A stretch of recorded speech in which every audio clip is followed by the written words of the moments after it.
trazendo aqui os detalhes do velório do célebre ex-presidente uruguaio Pepe Mujica, que começa hoje no Palácio Legislativo em Montevideo, capital uruguaia. E logo depois, evidentemente, de um cortejo fúnebre pela capital uruguaia e, claro, será aberto ao público. No entanto, ainda em vida, pessoal, Mujica havia expressado o desejo de ser enterrado ao lado de sua cachorra, Manuela, aos pés de uma árvore na fazenda em que ele morava. Mas ainda não sabemos se a vontade dele será de fato cumprida por todos ali no entorno dele. É uma daquelas figuras que, enfim, de certa forma, pela obra dele, as palavras dele, realmente tocando no lado humano, em algum grau transcendeu as picuinhas político-ideológicas mundanas que muitas vezes sequestram o debate público, né? David de Tarso. Não, sem dúvida. E foi um marco também ele, né? Ele doava 90% do salário, vivia apenas com 1.200 da moeda local, né? Na época. Pesos, exatamente. E aquele fusquinha azul também, que era icônico, ele recusava o carro oficial, não vivia no palácio, vivia no sítio. Então, realmente é um exemplo de assim, dá para viver com pouco, e ele até afirmava essa situação, né, de que, olha, eu quero viver assim como a maioria dos uruguaios vivem, de forma simples, não como vive a minoria no país. Então, realmente deixou um legado e acredito que é um político que para sempre vai ser lembrado. A gente há de lembrar aqui, pessoal, até que o exemplo não só do Mujica, mas do Uruguai como um todo, possa ecoar e servir de exemplo o continente afora, né? Porque o que já teve de transição pacífica entre presidentes de esquerda e presidentes de direita nos últimos anos não está escrito. Lembrando, né, Mano Ferreira, ex-guerrilheiro, preso pelo regime militar do seu país, torturado, fez uma transição absolutamente democrática e civilizada ali para a sequência ali dos outros governos. E quis que ele nos deixasse no momento onde há um governo de esquerda alinhado ao ideal do Mujica em curso atualmente no Uruguai, né? Exatamente. O Mujica foi um tupamara, né? Como se chamava o grupo guerrilheiro no Uruguai, naquele período de Guerra Fria, em que diversos países latino-americanos, inclusive Uruguai, inclusive Brasil, tiveram ditaduras e onde boa parte da esquerda latino-americana acabou se radicalizando em busca de uma revolução socialista. E o Mujica tem como, na minha visão, um dos seus grandes legados a capacidade de ter feito uma autocrítica e de ter aceitado o que o Eduardo Jorge gosta de chamar de batismo democrático, né? Ou seja, de ter deixado ranços antidemocráticos, socialistas para trás e ter exercitado, inclusive, a capacidade de criticar ditaduras de esquerda no contexto do século XXI, no momento em que ele foi presidente do Uruguai, mesmo depois de deixar o cargo, diferentemente, por exemplo, do que o PT faz no Brasil, o Pepe Mujica conseguiu, em diversas vezes, criticar ditaduras como a ditadura venezuelana. Então, eu acho que isso é um sinal, uma amostra de que é possível, na América Latina, ter grupos políticos que amadurecem, que deixam para trás ranços autoritários, sendo capazes de conviver com a diversidade, de reconhecer a legitimidade de quem pensa diferente, de quem está no polo político oposto, e também de exercitar a crítica para aqueles que compõem o seu próprio grupo. Não era só populismo, né? Porque muitos pregam o discurso de eu sou simples, eu sou do povo e tudo mais, mas ele não. Ele, depois que deixou a presidência, foi senador e viveu na simplicidade. Isso tem uma diferença grande do Celtinha pro Fusca Azul. O que eu achei maravilhoso também no Mujica, ele foi de esquerda, praticou crimes na época da guerrilha, foi preso, ficou 13 anos preso.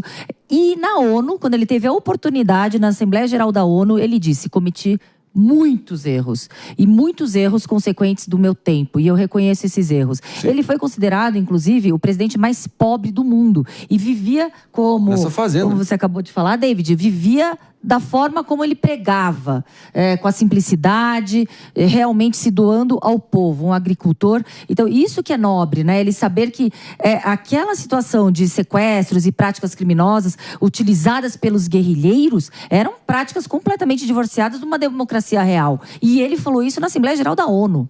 E ele foi anistiado, e depois desta anistia concedida, ele entra formalmente na política, participa da fundação do partido e tem uma trajetória muito expressiva, passando aí pelas variadas casas legislativas até chegar na presidência e advogar pelas causas que ele acreditava. E aí você pode não acreditar, não faz diferença. A grande questão é que o Mujica, ele tem um respeito à ideia do outro, que eu acho que é intrínseco à democracia. E no final do dia, ele teve uma habilidade de viver conforme o que prega, que é o maior ponto para mim em relação à discordância da esquerda na América Latina. Ele realmente, ele tinha muita semelhança de abdicar do luxo, de abdicar dessa grandeza. Até viralizou nas redes sociais uma foto dele com o Papa Francisco, também foi uma figura da América Latina que abdicou desses luxos e que viviam esta filosofia de não ter o luxo como ponto principal da vida. Ele morreu, ele estava com um câncer terminal e ele morreu, seus últimos dias foram cultivando a sua hortinha, que era uma grande paixão da vida dele, que ele cuidava com muito afinco. E ele teve esse embate, eu gosto de frisar esse embate, que é bom materializar. Ele foi crítico do Ortega, ele foi crítico do Maduro, mesmo que lá atrás, em dado momento, ele tenha se visto como aliado. Então, esse senso de autocrítica, essa habilidade de dialogar, esse discurso que não é o discurso só para enganar, que não é o discurso só de ocasião, de defesa da democracia, ele precisa ser recuperado. Eu acho que o Mujica hoje, vão estar várias figuras no velório dele agora, né? Então, já tem confirmação dos Kirchner, da Argentina, tem confirmação do presidente Lula, que era um amigo dele, ele esteve em Brasília há pouquíssimo tempo lá. Então, assim, que ele inspire uma esquerda latino-americana a ser, no mínimo, mais coerente. Tanto em relação ao que prega, então viver o que prega, mas também em relação a criticar quem deve ser criticado por ser um autocrata sanguinário e assassino na América Latina. E só por isso, muito bem elencado aqui pela Jess, pessoal, só por isso, apesar de qualquer discordância política-ideológica, ele já merece o nosso respeito e entra aí para a história recente da política latino-americana como um dos grandes, querendo ou não, principalmente, primeiro, porque ele praticava o que ele pregava, porque ele falava e fazia, e, enfim, e era uma grande exceção comparado aos muito amigos dele da esquerda bolivariana revolucionária latino-americana, que muitas vezes ficavam, enfim, talvez o maior símbolo disso é o quadro do Che Guevara, né, que por muito tempo virou o ícone do socialismo revolucionário, mas também o souvenir do capitalismo democrático, que por muito tempo esses grandes líderes de esquerda fizeram uso e abusaram, né, Mano Ferreira? Mas está aí o Mujica, transições pacíficas de poder, sem guerra, sem ódio, sem hiperpolarização besta, acabou, enfim, agora na presidência do Yamandu Orsi, atual presidente uruguaio, também de esquerda, vai nos deixando e indo para a história. Mano, pode comentar, fica à vontade. Exatamente. Eu acho que o Uruguai também, né, para além o Pepe Mujica é um líder mais coerente na comparação com a esquerda latino-americana, mas o Uruguai é um país mais civilizado na comparação com a nossa região. Mesmo que os torcedores do Peñarol recentemente tenham provado o contrário, mas a regra é assim, né? Não dá para se medir pelos piores cidadãos e piores políticos. Então a média das lideranças no Uruguai são mais moderadas. Tem uma capacidade tanto de exercer a autocrítica como de reconhecer a legitimidade do outro. Isso faz muito bem ao Uruguai, não à toa todos os índices que a gente pega a respeito da qualidade das instituições, do crescimento da renda média, o Uruguai dá exemplo para a nossa região. Agora, após a morte do líder uruguaio, pessoal, muito se fala, não poderia ser diferente, o que vai acontecer com o icônico, inconfundível Fusca Azul de Pepe Mujica.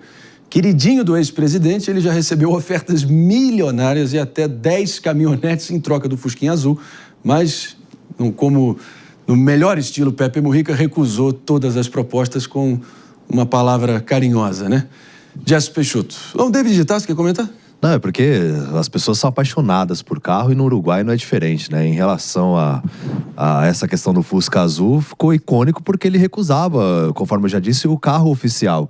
Então, realmente, ele sempre foi uma pessoa que pregou por isso e ele mesmo dirigia, ele dispensava até o motorista, que ele tinha direito ao motorista, o presidente da República do país. Então, realmente, é uma situação assim que a gente tem que aplaudir e agora fica realmente essa questão de quanto que vai valer esse Fusca Azul icônico que ele usou por muito tempo e que com certeza vai receber muitas ofertas.